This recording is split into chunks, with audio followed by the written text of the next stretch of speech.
All right, here we go. Today we have Don the dealer, who was a male escort who participated in dozens of Diddy's freak-offs with both Cassie and Daphne Joy over the course of 8 years. Welcome to Vlad TV. Thanks for having me, man. Well, we have a lot to talk about, but right now, like about an hour ago, the verdict is actually in. Yeah, verdict's in. Diddy was acquitted of RICO and sex trafficking charges and found guilty of 2 lesser charges of transportation of Cassie and Daphne Joy for prostitution. This is seen as a victory for Diddy because all the serious charges he's been cleared of. Yeah. Now, the judge still has to decide if he's going to be released before the sentencing, if he's going to get a bond, which I think he should. But at this point, he's still in jail, and we'll see what happens the next day or so. So how do you feel as someone that was involved in dozens of freak-offs and got to know Diddy over the years? How do you think this verdict played out? I feel like it played out like it was supposed to. I can only account for my point of view, but from what I saw willing participation. I didn't see like any of the rampant drug use and stuff that they were describing, prosecution was describing. So I think that given the situation and what really happened, I feel like justice was served, you know? I think that he was kind of more so being looked down upon for his sexual proclivities that weren't anything, in my view, an extreme. You know, voyeurism is what it is, and I think that it was kind of blown out of proportion. So I'm glad that he's getting what I view as like his, due justice. Well, yeah, I mean, the prosecution, by putting Cassie and Daphne on the stand, tried to paint a picture that Diddy was forcing them into these acts. He was controlling them by both force and finances. Right. You know, whether it's the beating of Cassie or saying that you're going to lose your record deal or I'm not going to pay Daphne Joy's rent or whatever else. They try to paint it as that for the sex trafficking and possibly even the RICO, but ultimately those were thrown out. And you've always maintained that both girls, when you guys had your freak-offs, were both into it. There was no level of, I don't want to do this, he's forcing me to do it. Is that correct? Right. Yeah, his whole thing was he never made any demands. He was always like, act like I'm not in the room. What would y'all do if I wasn't here? And if we were trying to get to a certain point too quickly, he would separate us like, no, you guys go over there. So she was always the one in control. Both of them were always the one in control during these moments. He was kind of like background, you know? He kind of kept us into a certain like mindset of we want to focus like on this love hour. But for the most part, it was do what you want to do. So I don't think that he was really, pressuring people or making demands against people's will, again, from my point of view, so. Look, I've been saying this for 9 months. Every interview, every tweet, I've been saying he's going to beat the RICO, he's going to beat the sex trafficking. He might get the prostitution charge. And now it's really up to the judge. It could be time served or it could be as much as 10 years. Yeah. Possibly 10 years for every charge. So it could possibly be 20 years. We don't know. We ultimately don't know. It could turn into one of these OJ situations where, okay, you beat the murder, but we're going to give you 35 years for trying to steal your stuff back. Right. You see what I'm saying? It might turn into that based on all the graphic details that were said on the stand. We really don't know, but we'll see. At this point, it seems like a victory. Yeah, I think it's a victory. I think that overall, there was, in the court of public opinion, the video footage that we did see about the Cassie stuff, a lot of people had passed a lot of judgment on him. I've been one person to kind of feel that you are more than one time in your life, one moment in your life. You can't just be judged off that one moment in time. So I think that rubbed a lot of wrong people the wrong way. And that's what applied all that pressure for him to be hit with these RICO charges, these huge charges in court. So overall, I feel like now things are kind of balanced back out to where they kind of need to be so he can kind of get his fair shake, That's what it is. Yeah. Okay, so let's get into your story. Now, you're an adult film star. Right. And you worked for an agency called Cowboys for Angels. Right, yeah. Now, what happened around 2016?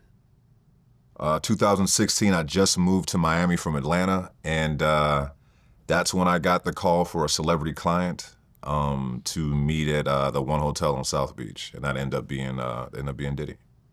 Okay, now previous to that, now you did adult films, but were you actually doing escorting, meeting with women, couples, and so forth? So at that point in time, 2016, wasn't doing any adult films. I didn't do that until 2023 is when I started, or 2024. So to that point, it was just, I had a job as a market development manager for a small startup company, and then I ended up getting into the escorting business just by way of modeling. Somebody hit me up off Model Mayhem. It looked like spam. First name Garen, last name Teed. Pitched this idea of being a gigolo. I had no idea what that was other than Deuce Bigelow, Mel Gigolo. So, but ended up getting into that, and it was just dates. You know, go out on a date with this older lady and just tell her she's attractive and this is a great time and compliment her, and that's all it was. It was, I mean, I had one point where I went on a date with a lady and she had heart palpitations. I had to take her to the, these are old. Damn. These are old, these women are, right? Like, So what was for the most oldest part, woman that you went on a date with? 73. Yeah. Did you guys consummate that? We did not. No, Okay. I'm not a miracle worker. I can't make the dead rise or this. So I was just like, you know, we're gonna eat this. We're gonna eat this Italian food, and that's gonna be it. Okay. But that's how it was. You know, the whole thing was described to me. It was like, this isn't, you know, for contact for monetary gratification, right? This was just going to be dates and stuff like that. So, and that's really what it was up until this point in time. Okay, so you're working for Cowboys for Angels, and you get a call that there's a celebrity client, and they don't tell you who it is yet. No, they don't tell me who it is. All they told me was it was a celebrity client, last name Lopez. And then they went on, as I'm on the way to the hotel, they're like, yeah, so just ask for Mr. Lopez. And in my head, I'm like, you know, this is a straight male escort agency. So I'm trying to figure out what Mr., how does this work into the situation? I'm like, they knew that wasn't my thing. So I'm thinking in my head, like George Lopez or Jennifer Lopez. It could be like, I'm thinking any Lopez celebrity name. So then I get to the hotel, and the front desk clerk walks me upstairs. I said, I'm there for Mr. Lopez. Get up there, it's like Latin music playing in the hallway. So I'm really thinking this is a Hispanic person, celebrity, still trying to rack my brain to figure out who it is. And door opens up, and Diddy's just standing there in like a black wife beater and some shorts. And he's like, what's up, man? I'm like, oh. First thought was like, oh, it's Diddy. Like, this is, and then I was like, oh no, it's Diddy. Because at this point in time, people still, you know, those accusations were out there. So I'm like, you know, I had to double take that for a second, but it was chill. Like, walked right in, and it was pretty easy. Got in there, it looked like an episode of Cribs. It was nothing but Ciroc from like bottom to top of the shelf in the refrigerator, drinking Ciroc, sitting, chilling. He offered me a joint, we smoking. He seemed like he was very cool guy. He just got off of some knee surgery for and was doing some type of commercial about his recovery at that point in time. So all in all, when this very beginning, it was more so very chill, just kind of hanging out, smoking, chilling. Not until like a couple hours into that did he tell me like, oh, what were you doing tonight? And, you know, you about to have the best Valentine's Day of your life. And then Cassie walks out. Okay, so Cassie comes in red lingerie. Mm-hmm. And you knew who she was right away. Immediately. I'm a year younger than her, so I grew up with the, you know, the Me and You song and stuff. I'm like, okay, this is crazy. I don't believe that I'm really here right now, but let's see where this goes. So. Okay, so then the two of you started to talk. Yeah, we started talking. He left the room for a second, and mind you, when I got in there, I didn't really know what was gonna happen, but I just noticed like there's a lot of towels, white towels on all the couches and the furniture and stuff. There's a red light over in the side. They're playing like, you know, some very vibey music. And there's like a ton of baby oil, like scattered about everywhere, like more than any one man should have, you know, and especially in a hotel room, right? So he had got up and left, and I'm looking at her, I'm like, I made the joke like, there's so much baby oil and candles in here, like one wrong move and we all gonna die, you know, we all gonna blow up in this thing. So. But she was very communicative in the fact that she was joking and very playful with me. She told me that she picked me from the site, and it seemed as if this was something that they'd been doing for some years. They said they'd been doing this for a while too. So as far as like the vibe of the night, I took my cues from them. They pretty much knew exactly what they wanted. Again, felt like they'd done this before. And that's pretty much how it started out. So this sort of talking and, you know, sort of intimate kind of conversation, that lasted for hours. Yeah, I mean, I was initially supposed to be with her for about 4 or 5 hours. I got paid as soon as I got there. And And I'm thinking, again, up to this point, a lot of what I'd been doing was just hanging out. And at that point, yeah, it was 4 or 5 hours into it. I thinking I'm about to go home, and then all of a sudden he was like, "All right, we're gonna turn this thing up a little bit." The music changed. More baby oil comes out. Baby oil and KY. I'm like, who got this? It's baby oil and KY comes out. It's heated. They've been heating the baby oil the whole time that we talking in the tub, right? So this was like they kind of knew what they were doing. I'm still trying to figure out what's going on. Yeah, that's when it kind of started off. He was more so wanting us to just talk to each other. His whole thing is like being very verbal. So he was in the kitchen in the dark with a bottle of Ciroc, and we're sitting on the couch, and he was like, "What do you like about him? You picked him from the site. What made you pick him from the site? What do you like about her?" He was more so, he wanted us to talk and act like he was not there at all. So that's kind of how it progressed. But it was a very long progression over the course of hours and hours. Right, because at one point he said, "It's the love hour." Right, and that's when when the love hour happened and he became Brother Love, then it was like the vibe changed. It was more so like the music switched up. He was asking, did he want to refresh drinks and stuff, like a cool host almost, but you can kind of tell like they had some type of formula of where they wanted the night to go. So I was just along for the ride, honestly. Okay, so you guys start with contact in the beginning, and that actually leads up to at the end? Yeah, it was more so just physical touch. So there was lots of baby oil around, as I said before, and he was like, "Okay, why don't you put some baby oil on her?" And then she was like, he asked her, "Do you want you to put some baby oil on him?" So it was more so that talking, caressing, stuff like that for hours, like for an ungodly long amount of time. And at a certain point, she would start to kind of like come towards me to kind of like move things along. And he would be like, no, go back. You just tell him you moving too fast. So he never was telling anybody what he wanted them to do. He never gave demands to say, touch him, do this. He would say, what do you want to do? Do you want to do this? Do you like that about him? It was all about the verbal cues for him. Okay, so at the end, you guys actually engage in. Yeah, at the end, about like hour 8 or 9 or something like that. It was insane. At the end of though, something specific happens. Right, so he wanted me to finish on climax on her. So, and this was something that she said that she was ready for as well. Again, we've been there for a couple hours. It was a weird thing because at this point in time, I'd never had like another male in the room like that. So when he was like, finish, you got to finish manually. So it was a task. Like I feel like this arm was significantly bigger than this arm by the time I left, because I'm just like, this is weird. He's literally off to the side, drinking Ciroc, talking about, "Get it, King. Get her, King." It was just a weird, Diddy, he's in like this. So I'm like, all right, this is surreal. But so I finish, and my thought process is, they were getting up to go take a shower because we were in the living room and they were gonna go back to their back room. So when she got up to go to the back room, I didn't think anything of it. You're not gonna use these KY Johnson & Johnson towels to wipe that off, right? So I'm thinking you're gonna go to the back room. So it never crossed my mind what they were doing back there. Had no idea that she was finger painting on his chest with, so yeah. Yeah, what was funny was when I had Punisher on my show, and the exact same routine, right? Have pull out on her, and then she would like run off in the other room, with it. Because a lot of times with him, like Diddy would go in the other room before they finished, and she would like go to him and close the door. And he said when he watched the trial, and when she said that,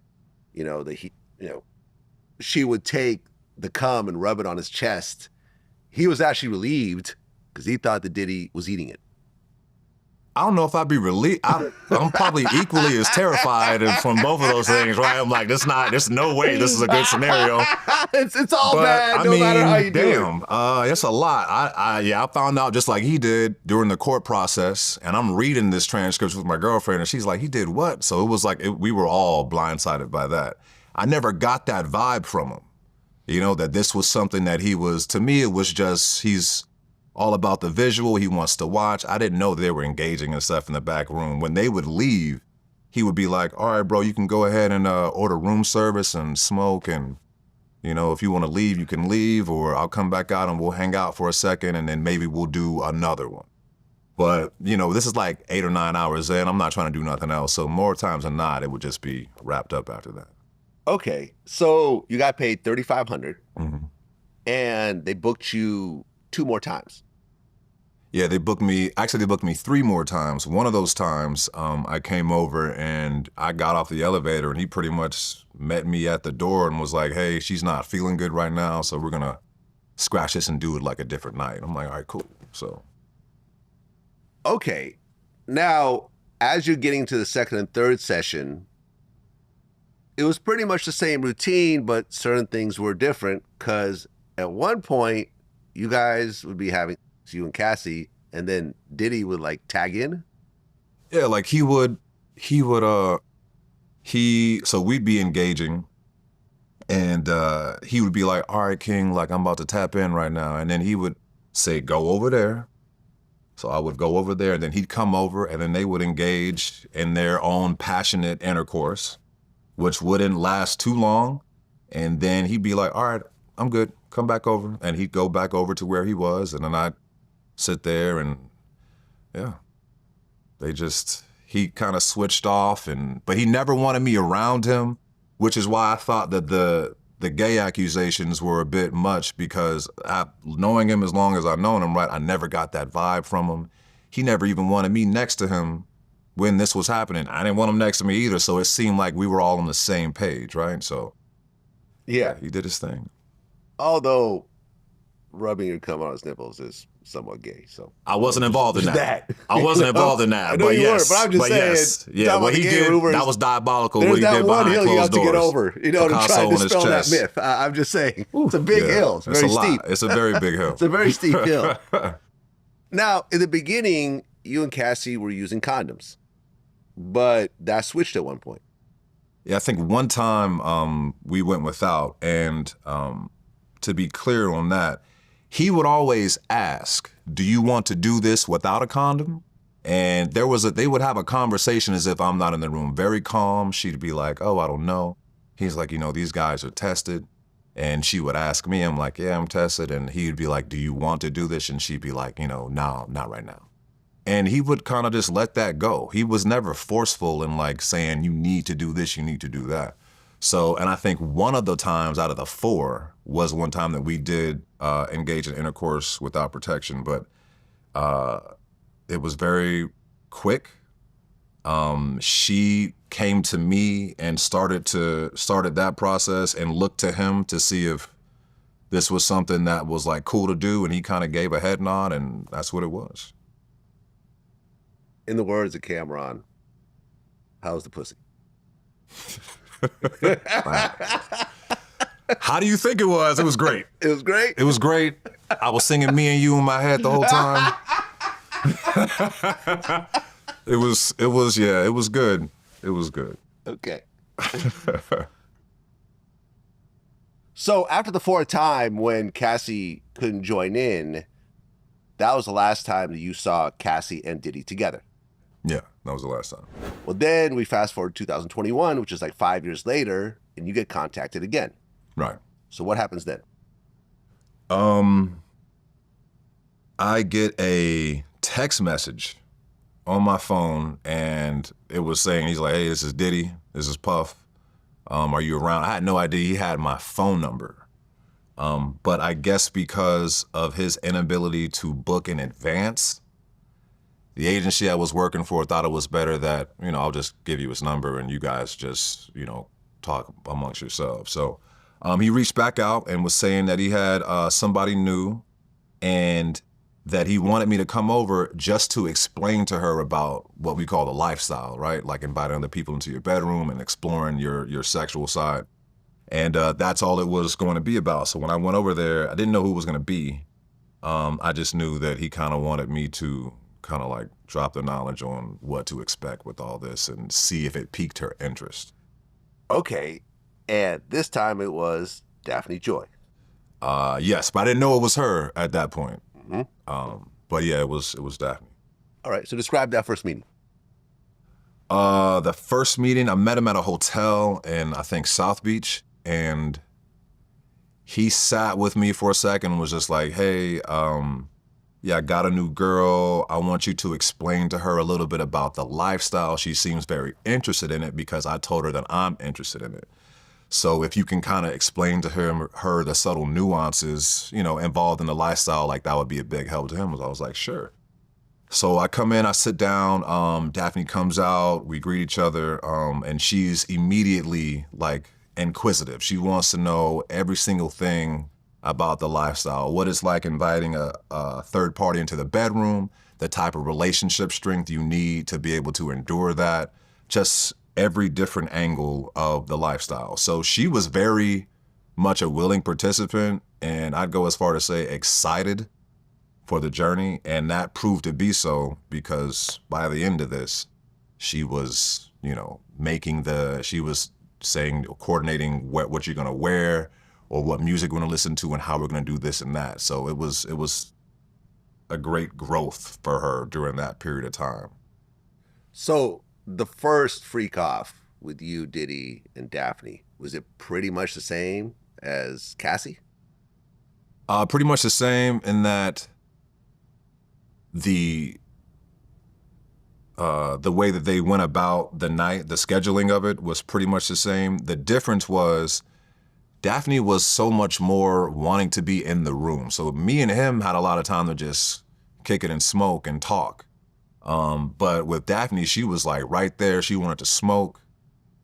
She wanted to talk. We were talking about our kid. We just, you know, we switched off, you know, in the parent mode, all of us having kids. We talked about kids, we did all that stuff. So, and then it gradually got back into the lifestyle and what to expect and what she felt was sexy and how to incorporate that into what we were trying to build at that time. Okay, but the same routine. Essentially, you guys would start with various types of foreplay, which would lead into penetration, and then you would pull out, bust on her, then she would bring it to Diddy. Yeah, pretty much. Except for the last part, I had no idea she was bringing it to Diddy. So whichever camera, but yeah, I had no idea. So, but yeah, that was the whole flow of things. Yeah. Well, Daphne ended up taking the stand, and she talked about this particular situation, and she painted it slightly differently.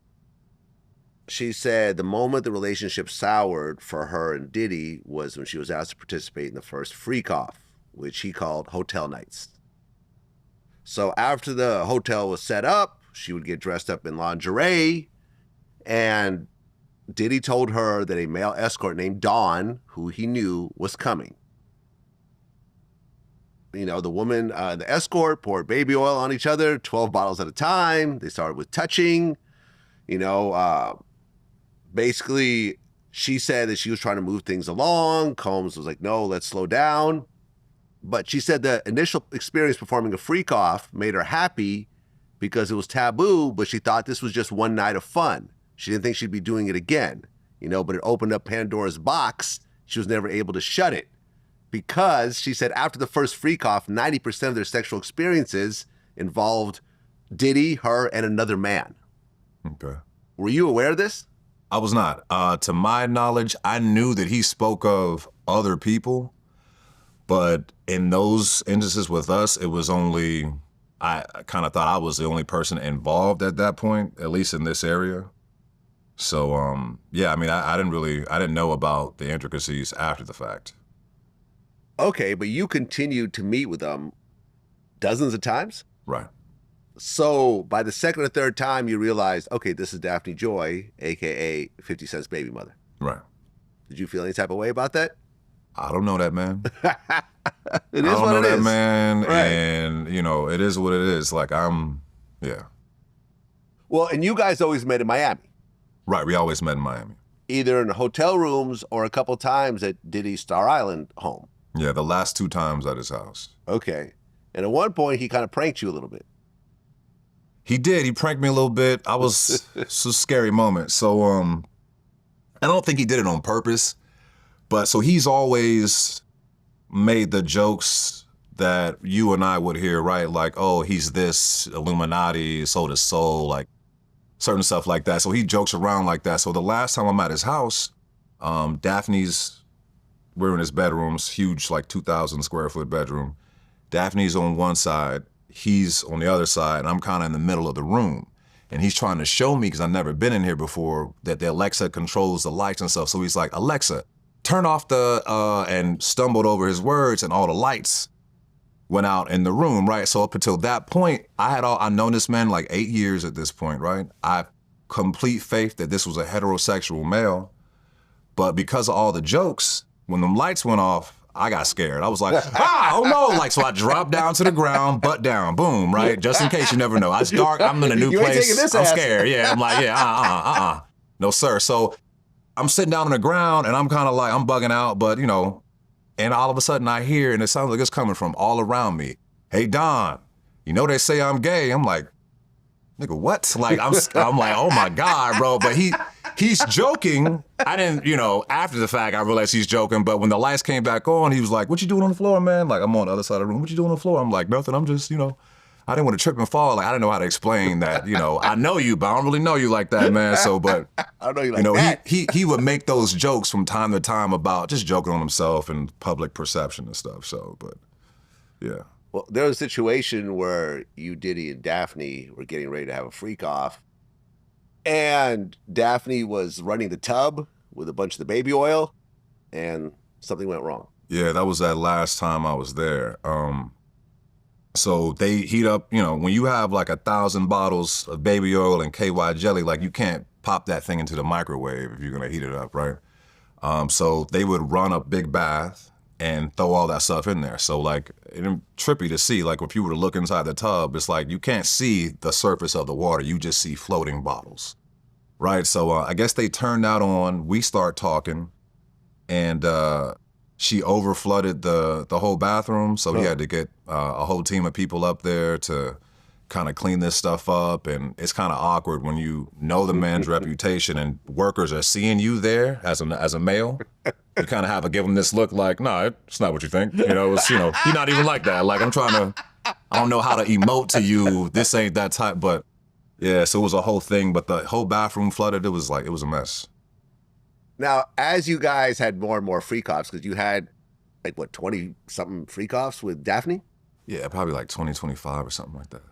I mean, was it always the same, or was there other men involved, other women involved? Like, was anything ever different?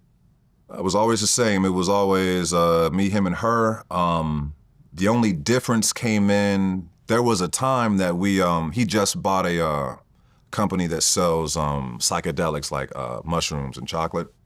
And he was like, we should try some of these mushrooms. He'd never done it, she'd never done it. I'd done it a couple times. So I was like, yeah, let's try it out. So we do it, and a couple minutes later, I'm on the couch, I'm chilling, there's music playing, red lights. Daphne's dancing in front of like a mirror they bought to the suite. She's dancing. You know, when you take mushrooms, you can't lock in looking at your own reflection. You'll be there for hours. So she's dancing. And I think he was on the balcony. So I'm vibing out, and then my peripheral just face right next to me. And he looks at me with like that Diddy demeanor, like, I'll jump off this motherfucking balcony right now. You seen that movie, Get Him to the Greek? I'm just like that shit in real life. And I was just like, what's happening right now? Like, I'm too hot for this. It was weird. It was a weird scenario. Then he starts like, he's halfway crying. His ex-wife, Kim Porter, had just passed away. And that was really taking a big toll on him. So he like kind of tearing up, telling me about him taking time out with his daughter to learn surfing in Malibu and trying to get back to family and keep all that together. So, but for the most part, it was the same. Every once in a while, there'd be a deterrence like that. So that was a little... I mean, were you ever not able to finish? Ever not able to finish? I mean, it was a high pressure situation. It was a high pressure situation. Right here, right? But here's the thing though. So by 20, well, you know, like the second, third, fourth time, it was more so of like it was a hype mode. Like, you know, how many times you got Diddy in the back? Go ahead, King. Do it. You know, I'm like in my head, like, yeah. Take Yeah, that, that's take a that. shiny suit, man. Like, all right, I'm about to go Was he out. Harlem shaking while you were Yeah, doing like your Harlem thing? Shake, Like- you know, little Diddy bop. Was he really doing that? He's in the kitchen. He will dance. Like, he was in the kitchen like this. So he's really Harlem shaking. Okay, He was like, I all got right, it. King. You know, I'm like, all right. I don't think he remembered my name at that point. All right, King. And it's just, I'm like, all right, yeah, let's go. But there was times it's like, you know, it's hard because, again, I'm not really used to that scenario. So there was a lot of like, it took a minute, but, you know, you did what you did. Well, was he actually like masturbating while you were having sex with Daphne or Cassie? That's one thing too. So like, I make it a point to not look at things that aren't gonna benefit me.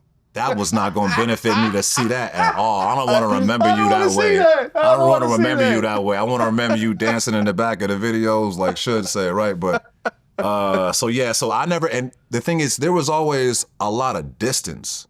You know, like he'd be in the kitchen and we'd be in the living room, and there's no lights on in the kitchen. And he's a darker brother, so like what he was doing in there, like it was. I'm focused on what's in front of me, you know? So it was easy to not really tune into that, but you do know something's, you know, he's benefiting somehow over there, so. Well, you're doing these regular freak-offs with Diddy and Daphne, and then Cassie files her lawsuit. Right. And you actually meet up with Diddy and Daphne after the lawsuit gets filed. I did. And they talk about it. They talked about it. This is the first time I ever been to the house on Star Island, right? So I get the call. I'm like, all right, cool. I'm gonna head over there. There's a security guy out front. I didn't feel weird about going to his house until I had to tell the security guy who I was there to see, right? Because again, the stigma around it. So he's like, who you here to see? And he was like, he looked at me, and I felt like he looked at my eyes. He was like, you here to see Diddy? I'm like, why you say that? Like, why you say it like that? So I'm like, I go in, I'm like, all right, I'm weirded out. And they direct me around the side of the house to another part of the house, right? So I get in, and it's like a ballroom type deal with like a bunch of pink balloons. I'm like, oh no, like what's going on here? You celebrating something you shouldn't be. And he was like, Don, they're trying to get me, Don. And I'm like, you know, I think they got your ass, bro. I'm pretty sure they got you. And he proceeds to tell me that, you know, this was all a money grab, that that she wasn't happy with her standing after leaving, and that this was a premeditated thing to try to get some more money out of him. And Daphne, who was right there, was agreeing. She was like, yeah, I feel like she's lying. He wouldn't do these things. This is before the video actually came out. Right, so at this point it's all speculation, and he was being railroaded. His exact words were, they're trying to get me like they got Michael Jackson.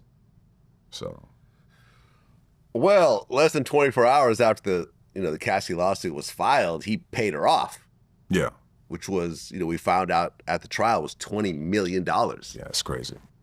So he was complaining to you after he had already paid her $20 million. Right.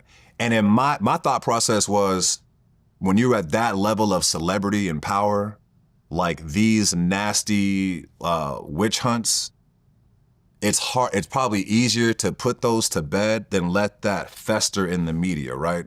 So my thought process was, he probably just took care of it just to keep that, from being attached to his, to who he is.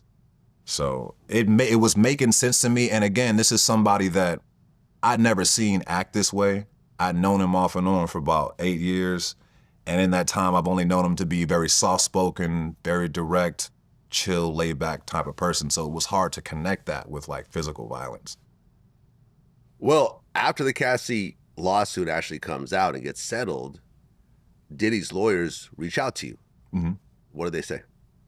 That they wanted to talk. They want to see kind of what I knew. He reached out to me first and asked me to speak to his lawyers. He was saying that, a lot of people weren't stepping up for him, celebrity friends, family friends, stuff like that. And he wanted to see if I was willing to tell what I knew, because he felt that what I saw could probably help him. Mm-hmm.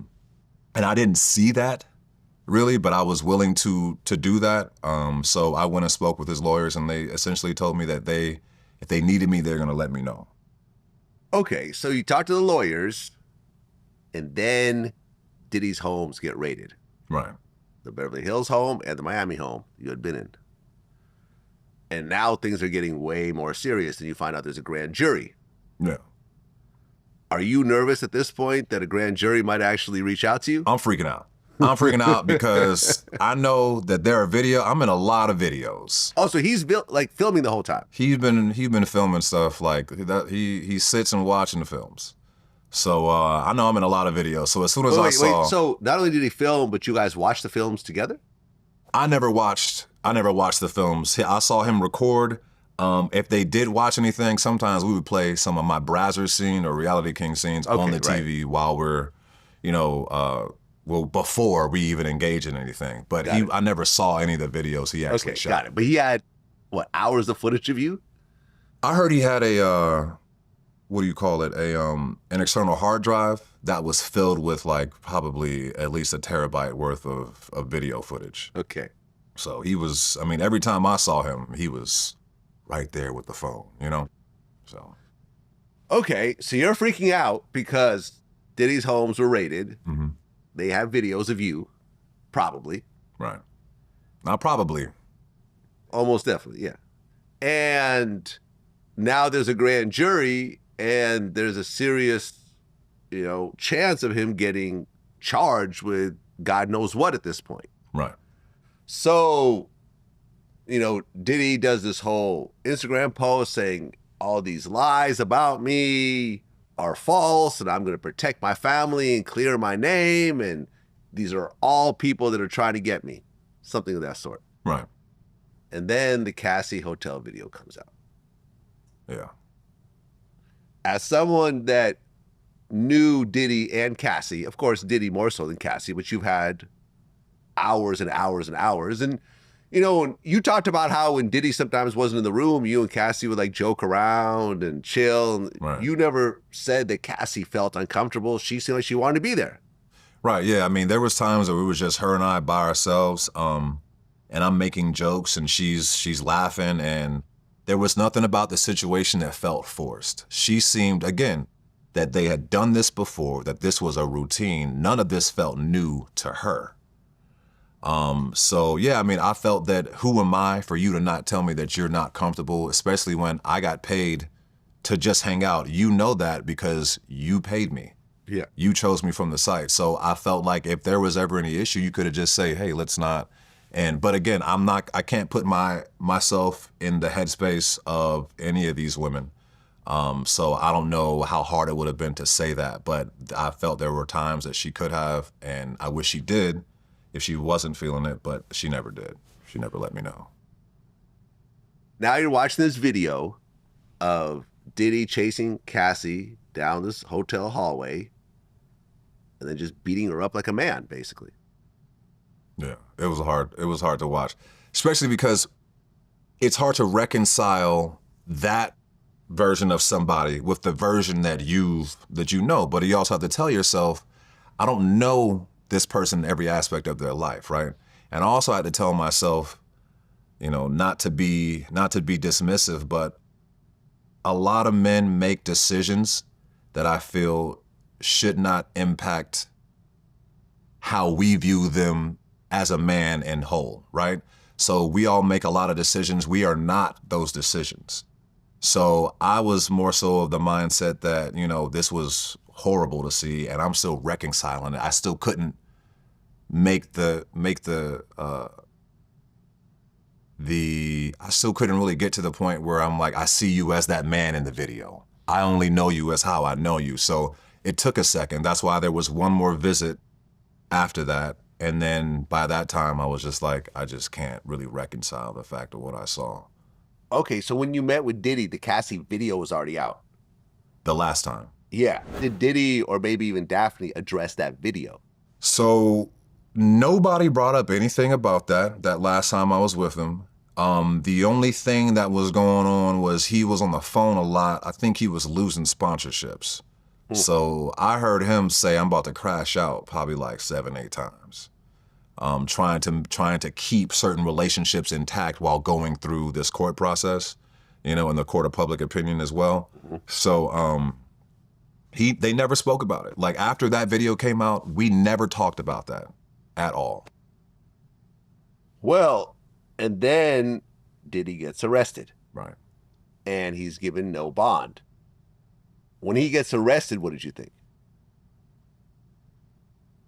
Thought back to him saying they're trying to get me. I'm like, they got your ass. They got you, bro. Like, yeah. But I was confused as to why, because I heard like RICO and all these different like major cases. And I also do think that when dealing with the government or any form of law, they will hit you with the most that they can and then kind of whittle that down to what really fits the crime, right? So I was thinking they hit him with these big charges and it'd eventually get dropped down to something else, but I wasn't entirely sure. I knew that it seemed as if they really wanted to get him for something. So I was freaking out. I felt bad for him. I was also worrying about how I was gonna fit into this, if I was gonna be called in for this. So it was a scary moment in time, for sure. Well, because leading up to the trial, you got contacted by Homeland Security. Right. Yeah, about 3 months before the trial. And I'll tell you this, when the government calls you, you will never expect it, right? Like you never are expecting a government call, but the nicest white man in the world picks up the phone and was like, "Hi, is this Don?" I'm like, "Yeah, who's this?" He's like, "Oh, this is Homeland Security investigation." I'm like, "Damn." I'm like, "Oh my God." I'm like, had to put the phone down for a second, and he goes on to tell me he wants to talk to me about the Sean Combs case and that they want to know pretty much what I know. I was a bit worried, so I asked that I need a lawyer. They said it's probably a good idea that you get one just so you feel comfortable in talking to us. Mm-hmm. And I went through that whole process of speaking to the judge via Zoom, telling my lawyer and a couple people from the government exactly my experience, and them then telling me about a month before the trial took place that they weren't going to need me. How did you feel when they told you that you're not going to be taking the stand? Relieved. Yeah.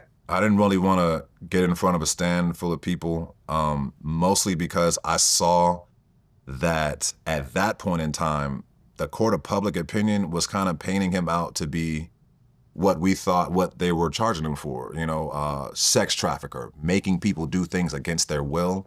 And I didn't feel that there was enough rhetoric out there yet to show the side that I would be showing, which is I didn't see that. I didn't see anybody against their will. So at that point, I thought it wasn't a good time to really get involved in that. And I was grateful that they didn't want to call on me. Well, the trial starts and a bunch of witnesses get called, first of which was Cassie. Right. When you heard about the Cassie testimony, talking about the beatings, talking about, she didn't want to do it sometimes, she would get urinated in her mouth even though she asked for it. By the way, did you guys ever do that? Hell no. No. Okay. Just no pee-pee. No pee-pee? No pee-pee for me. No pee-pee for me. Got it. The various, getting diseases that she couldn't get fixed with antibiotics and sores in her mouth and so forth. When you heard this whole story laid out with someone that you had intercourse with 3 times, what did you think? The first thing I thought was I felt so bad for what she was telling us that she had been going through.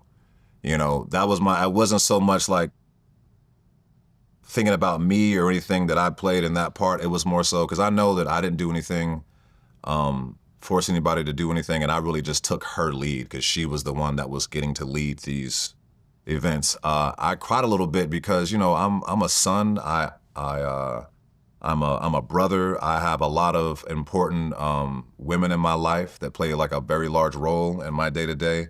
And to think that I was involved in something that somebody would later say was like a nightmare to them, I really had to reconcile with that because at that point in time, I thought it was a good judge of character, and a good judge of reading the room and what's going on. And it just made me feel like I was out of tune with what was going on in that room. So it was a lot of second guessing myself and really feeling bad for just the events that she described. Nobody deserves to be forced into doing something back to back to back. And if that's her experience, I wish I could have been a help in some way to keep that from happening, if there was some type of communication. But I just felt a lot of remorse for her and what she went through. You know, it was hard to read about. Well, Daphne Joy took the stand as well. And I mean, she relayed a slightly different version, but she also said that she didn't really want to do the freak offs, and the only reason she was doing it is because Diddy was paying her rent, and 50 Cent was only giving her like $4,500, which wasn't enough to cover her rent. And then Diddy basically said, well, if you don't want to do these anymore, then I'm going to stop paying your rent. Now, there's really nothing illegal about that. Right. Right? If you have a girl you're seeing and you guys have a sexual relationship and she says, I don't want to do doggy style anymore, right? I just hate that position. And that's your favorite position. You're like, well, okay, I'm not going to pay your rent and we can't keep dating if you don't do doggy style because that's my favorite position.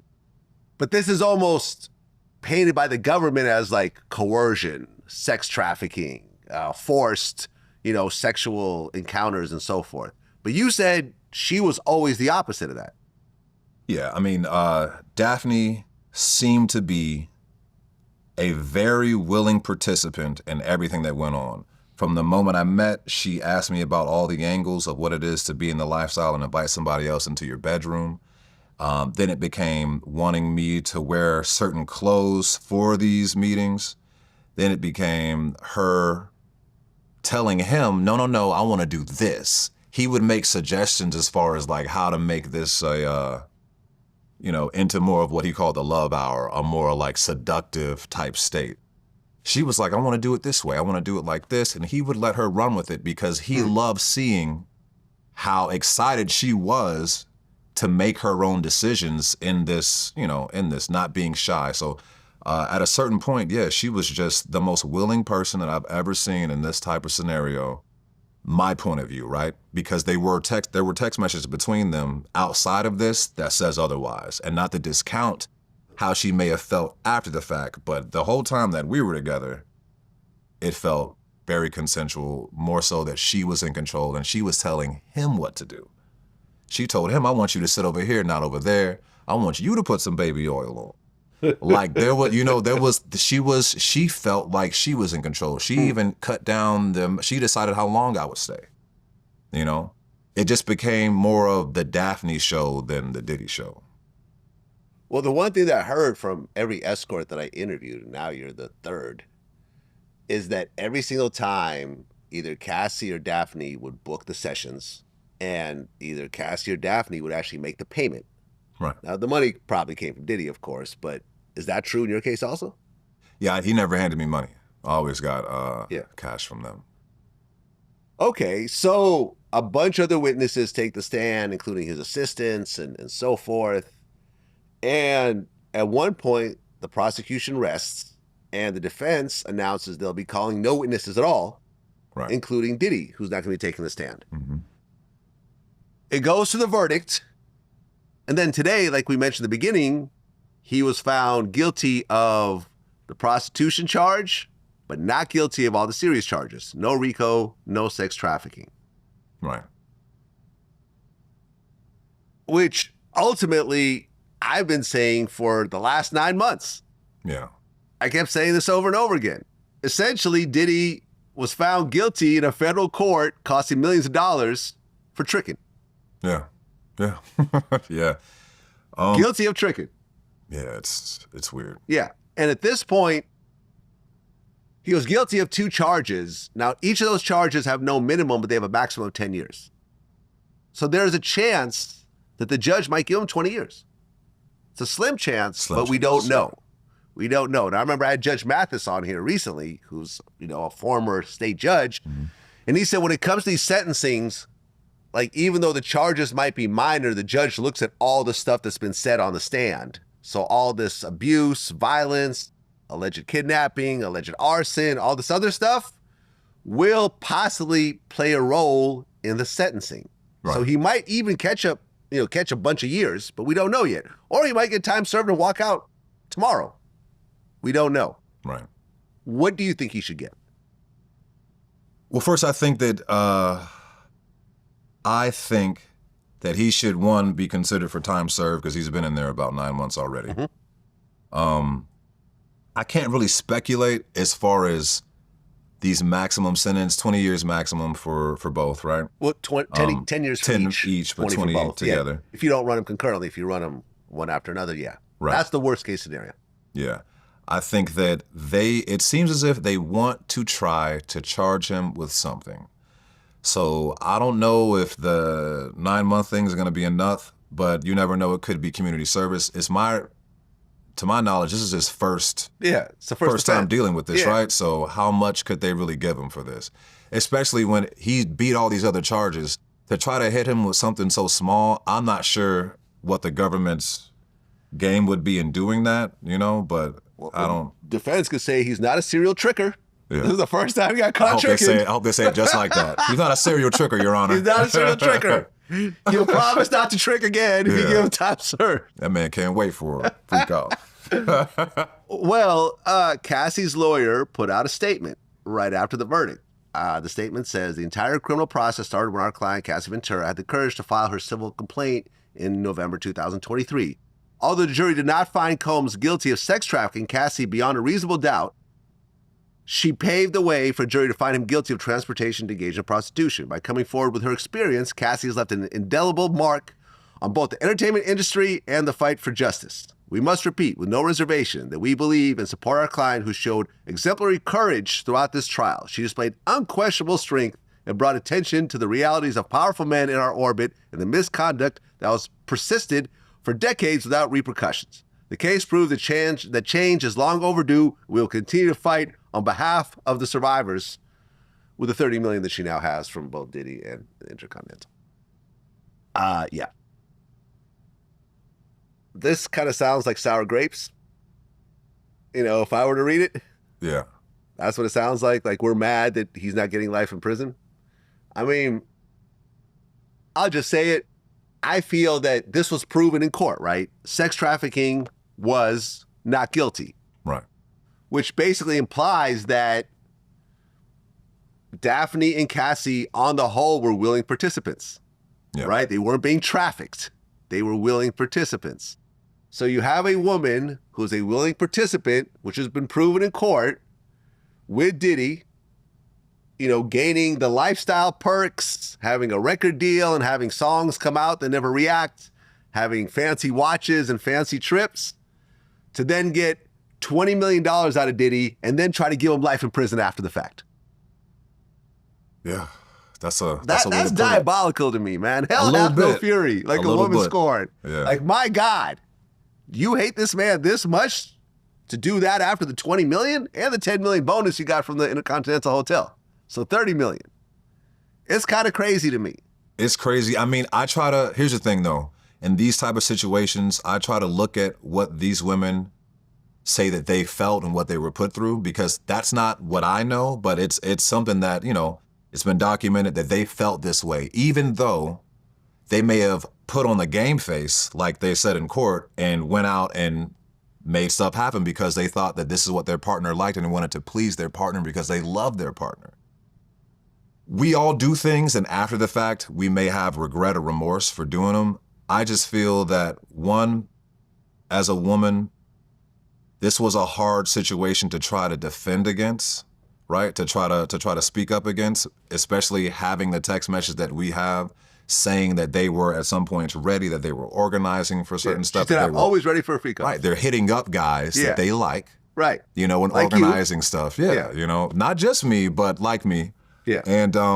And it's just, it's a hard thing to differentiate between, because you see those and you see somebody that isn't a victim, but then you hear the aftermath and how that affected them. So, I mean, it's hard for me to kind of gauge it. I'm not discounting what they felt, but the facts in the case are that the government didn't find that there was any real demands or being placed on or being forced into these situations. It seemed as if it was amicable.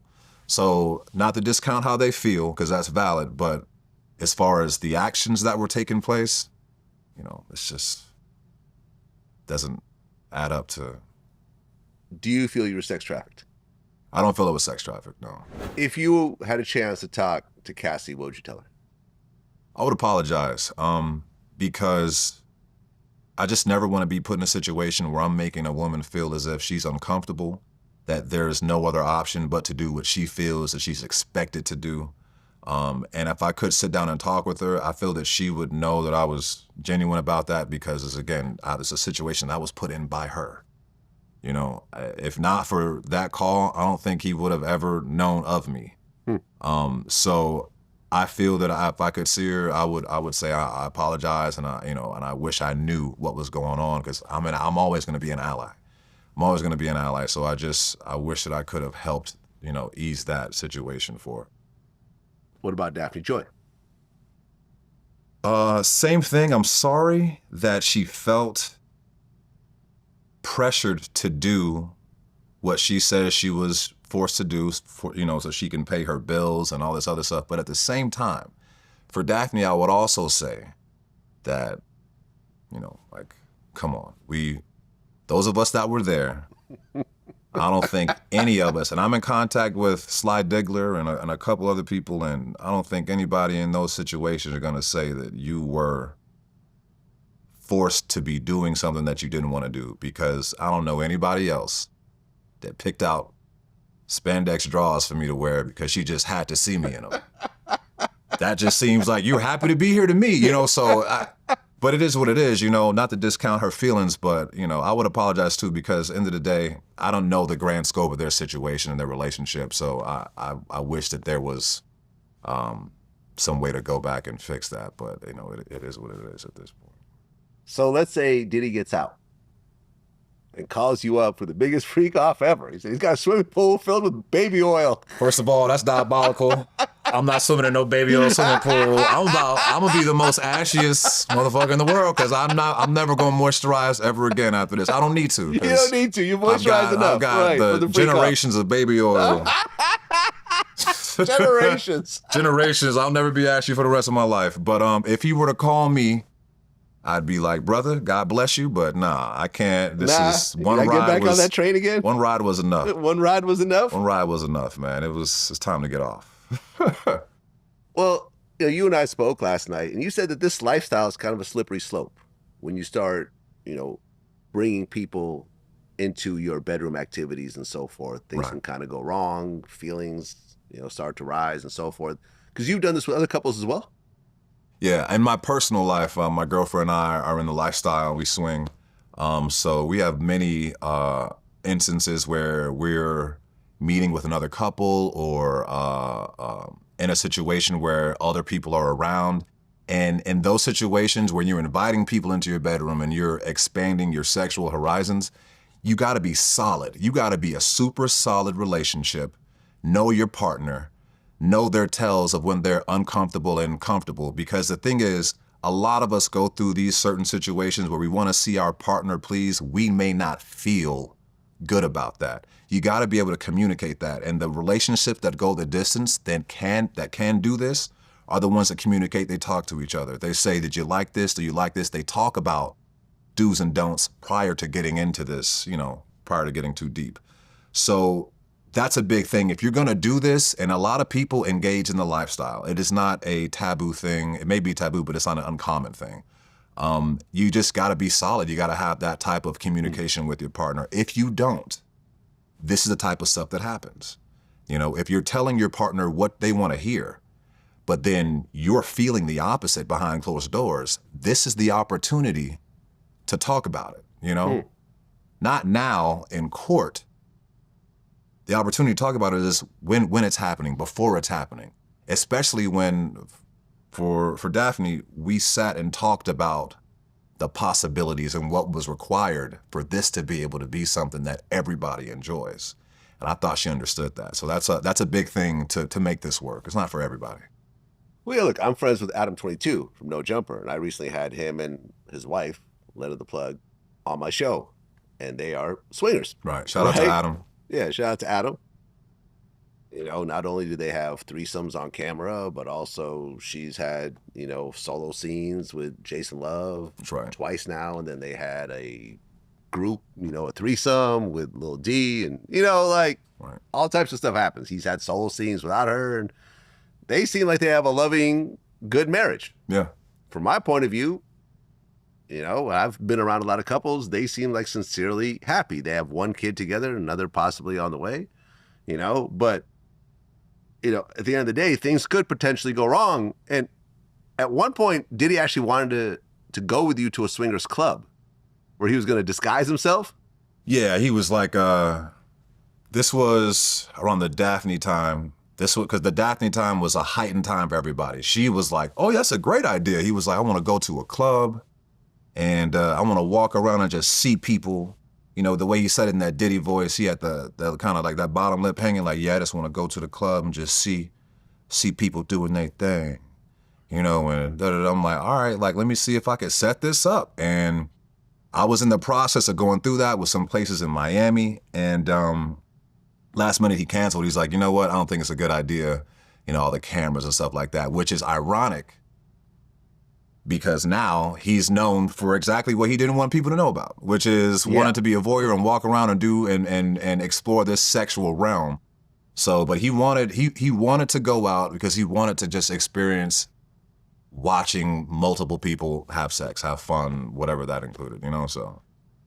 It seems like this cuckold thing seems to be popular, particularly with wealthy couples. Yeah, it's usually a wealthy couple thing. Right. So, for example, I'm not going to say who, but one of the escorts that I spoke to off camera said that they did, that he had a cuckold type session with A-list celebrity and her husband. Mm-hmm. And when he told me who it was, I was like, my jaw dropped. You believed it, but I felt like you believed it, right? I believed it. Yeah. I'm like, whoa. He even said that he thinks that the husband is gay based on the way he was kind of acting and so forth. And it was like, whoa. They have kids together and so forth. For example, Kanye and Bianca, he named his album Cuck.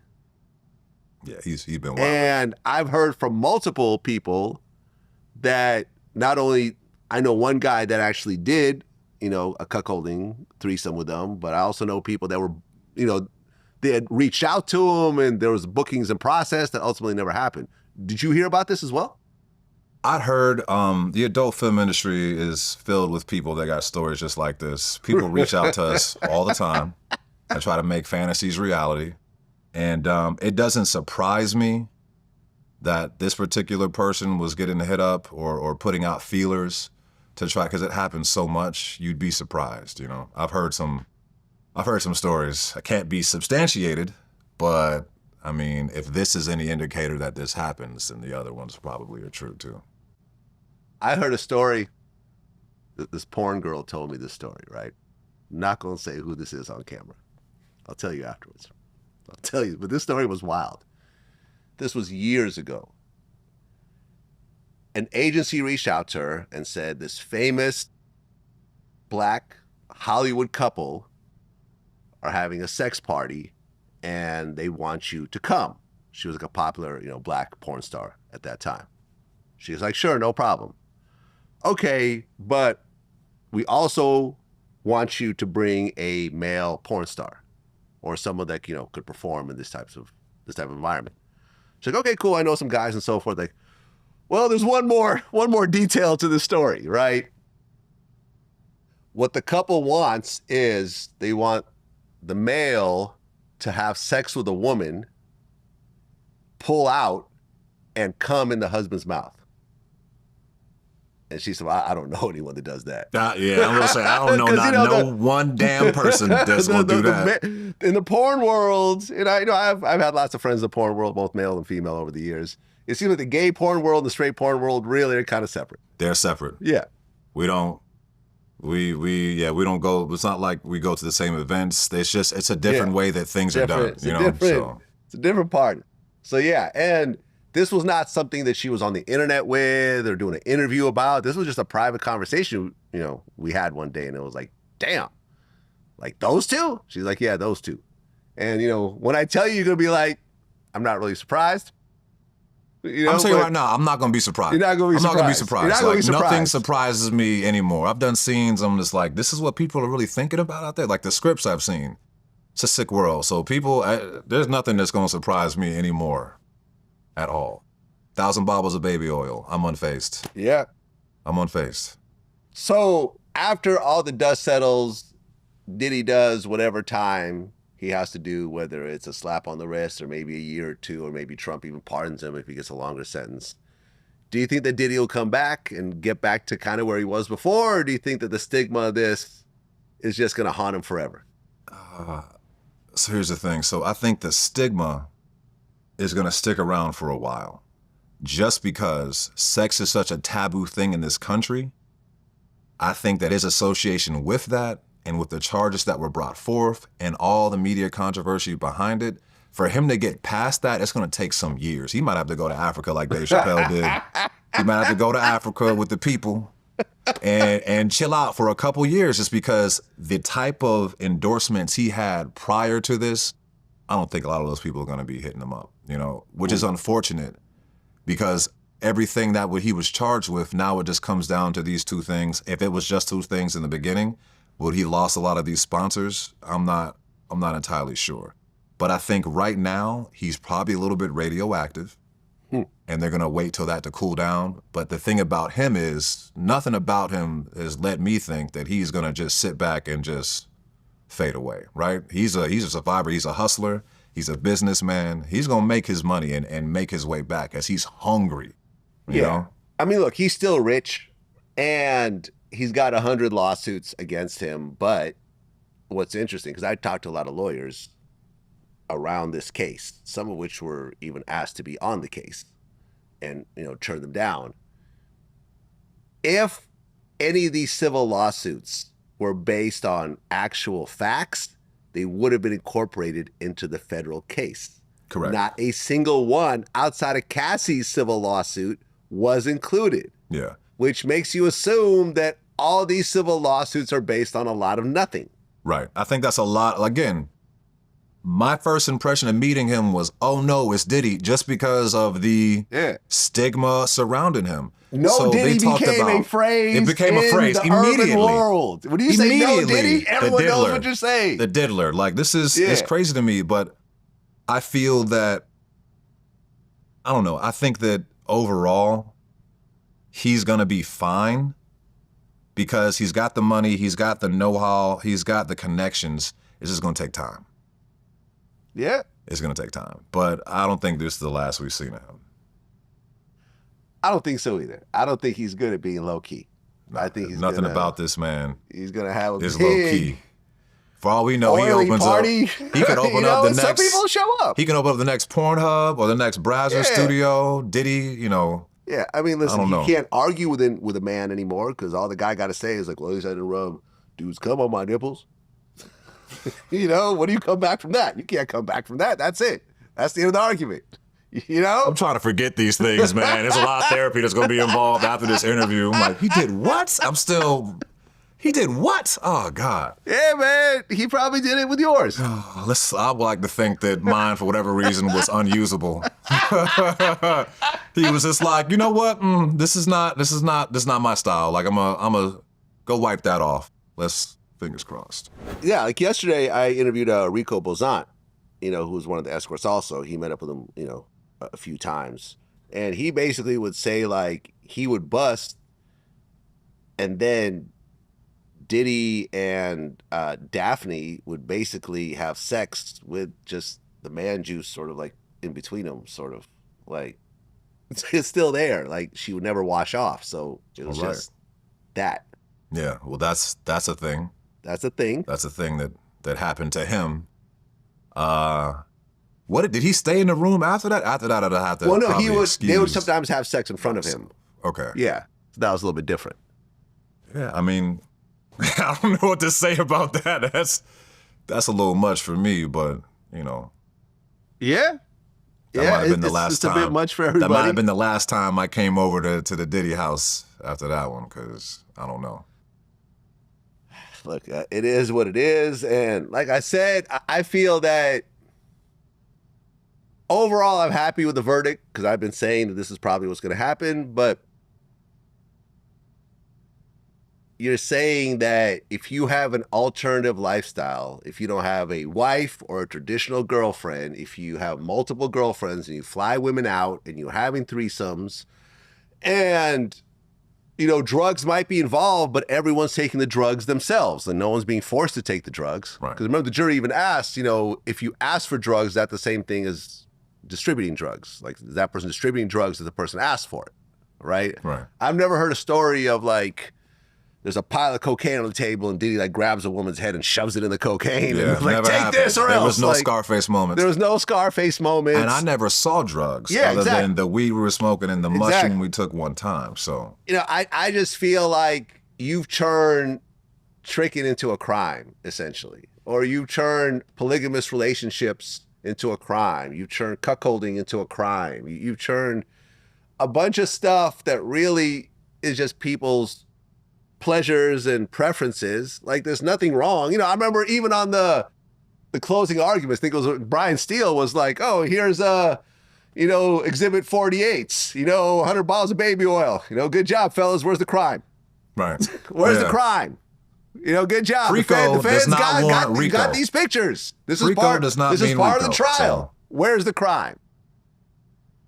And it's like, when you look at successful men, rich men, famous men, and women, as well, they fly people out because they're busy. Yeah. It's a slippery slope. It's a slippery slope, but they fly people out. Now, is that trafficking or is that just dating? You give, a woman $1,000 to go shopping. Is that prostitution or is that giving a woman some money to go shopping? Right. Because you're busy and, you want to treat her nice. Like a threesome.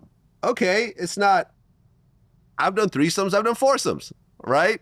Nobody was forced. Right. I would hate for someone to come back and say they were trafficked by me. Exactly. You see what I'm saying? But that's what this kind of leaves the door open for, Yeah. It says that I feel like you can get in trouble now. You can be arrested for the fact that you did not communicate to the fullest extent in your relationship. And that does not mean that you as a man didn't communicate to your wife, because it seems in these instances that the wives or the girlfriends aren't communicating that they're not liking this situation. It doesn't mean that they didn't talk about it, because they talked about, he said what he liked in the very beginning with these women. That's what the court documents say. Right. So I don't know. I just feel that it's a slippery slope. I mean, not communicating with your partner can now lead to sex trafficking charge against you. Yeah. It just, where does that end? And who's next? It's crazy. And it is a who's next. And it's sort of like, I think the prosecution said, as long as Cassie did not want to do one of the freak-offs, you have to convict him for sex trafficking. So she did 100 of them and she liked them, but one of which she wasn't comfortable with, that's now sex trafficking? It's like, come on. Yeah. We all have bad days. We all do things for our partners that we may not want to do at that very moment, but we do it for them. Right. Whether you're a man, a woman, a trans, gay, straight, a relationship is a relationship. Yeah. A relationship is not always a traditional relationship. And sometimes there's other people involved. And when you're dealing with certain types of people, usually they're open about letting the other person know, hey, listen, there's other people involved. You and I have something special, but I'm also seeing some other people as well. Right. I also have a baby mother. I got kids here. I got this person who I'm living with, but I'm also have a place over here and I could put you up and whatever else. All that to me is fine. It should not be criminalized in a federal court. Exactly. And I think we saw that today, and it just kind of bothers me. And I feel like, people like Cassie who are being, who are painted as victims, I don't really feel like they're really the victim in this point, because everyone I talk to have always said, between you, Punisher, have always said Cassie was with it. Cassie seemed like she was totally into it. Daphne Joy, the two escorts I talked to, have all said that she's with it. She was totally, fine with it. Deep down inside, if someone thinks differently, I guess, but if you do something 100 times, you say one time I didn't like it, that shouldn't turn into a disaster, right, legally for you. And so, that's my take. Yeah, and I've been saying it all on that time. we agree. We definitely agree on that. So, well, Don, I appreciate you coming in. I feel like you really give a glimpse into the reality of what actually happened, because the prosecution tried to paint a very, very different story. Right. And was Diddy physically abusive with men and women? 100%. We all saw the Cassie video. Look, my ex-assistant was there when he saw Diddy throw a laptop at his assistant because she couldn't get the Wi-Fi working, Right. barely missing her head. The abuse of women, like his chef, I had heard directly from someone that was there. All this stuff is true. All this abuse is true. But that's not what he was being charged with. Correct. This was a domestic violence case that At turned best. into a RICO and sex trafficking and prostitution, all this other stuff, without actually even focusing on sex trafficking, which was not even focusing on domestic violence, which is really the only thing that's clearly provable here. Right. That wasn't even a charge.